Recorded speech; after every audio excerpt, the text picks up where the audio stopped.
y cómo enfocar, cómo caracterizar su proceso de incorporación a lo que sería la modernidad, ¿sí? Una cierta modernidad que finalmente es una visión que históricamente corresponde a un proceso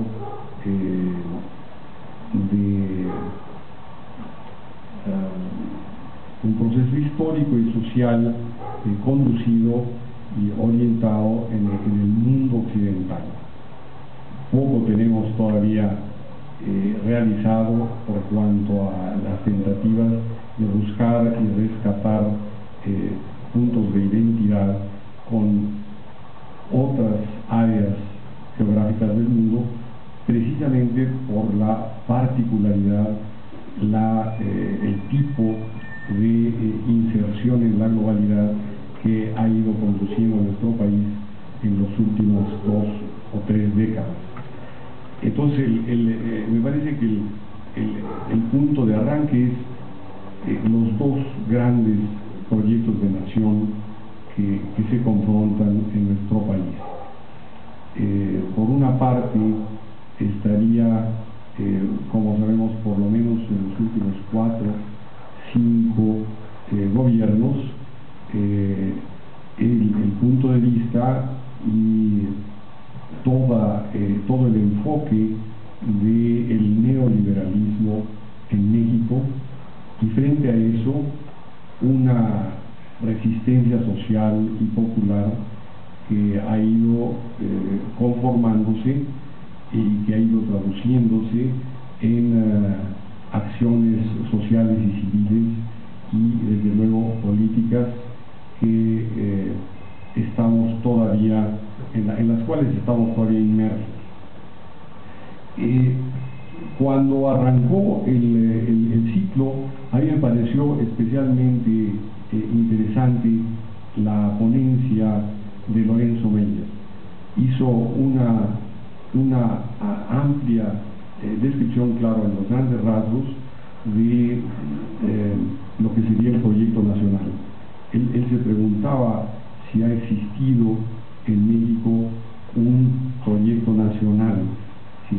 Que ha pasado desde el arranque de la conformación de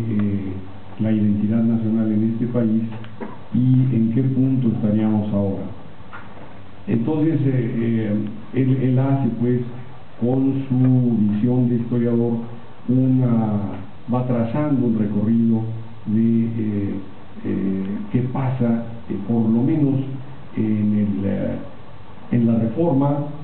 un poco se metió también con la independencia, en la reforma, en la revolución, hasta nuestros días. Y su enunciado final,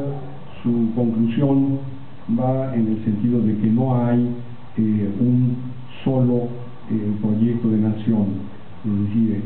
estaríamos no en un solo México, sino en muchos Méxicos.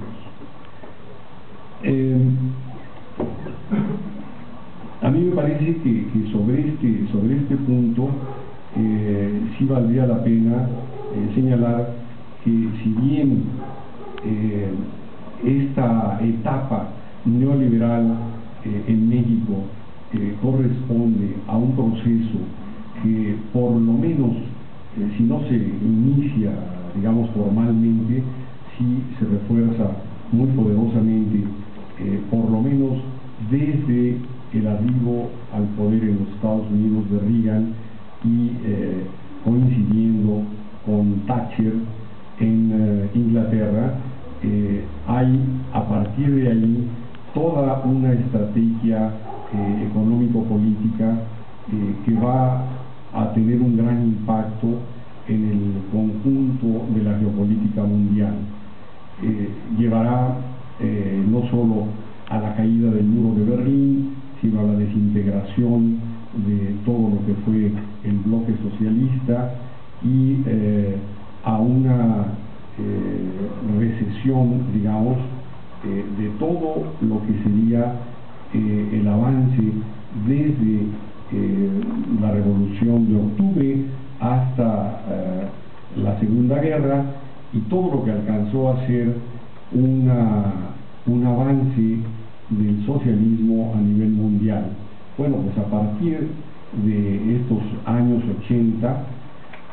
hay una conducción de la política mundial por los grupos más conservadores que llegan al poder en los Estados Unidos y en Inglaterra básicamente, pero desde luego con el concurso y con la coincidencia de los gobiernos de las principales naciones europeas. ¿Cómo va a repercutir todo esto en los países de la periferia? Bueno, pues por lo pronto en México, recordemos que desde Miguel de la Madrid en adelante, pero sobre todo con la llegada de Salinas al poder del Estado, que bien sabemos que no es todo el poder, pero es una parte muy importante del poder, es a donde se concentra y se expresa a través de la llamada sociedad política, lo que en la sociedad civil constituye la base del poder, de la estructura de poder de una nación. De ahí en adelante, las reformas, ahí sí, reformas estructurales que se impulsan, van a tener un impacto muy, muy poderoso en los años y los gobiernos posteriores. Hay que recordar que con Salinas no solo se inicia un gran proceso de privatización, una venta masiva de empresas estatales, sino reformas como la del artículo 27 para dar supuestamente una mayor movilidad a la propiedad de la tierra en México, pero que va a significar un proceso, un inicio de desaparición de la propiedad ejidal. Eso, bueno, pues es un impacto realmente de la mayor importancia en la historia del país.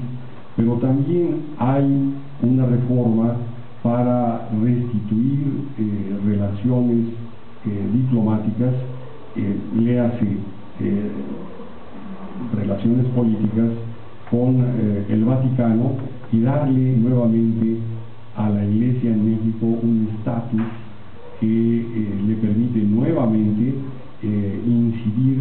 en la vida pública y política del país de una manera muy importante. Y junto con eso, bueno, pues tal vez lo decisivo haya sido una clara orientación,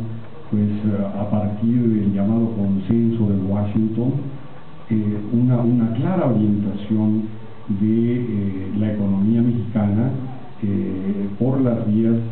de la privatización y de una cierta inserción en la globalidad neoliberal. Esta es una forma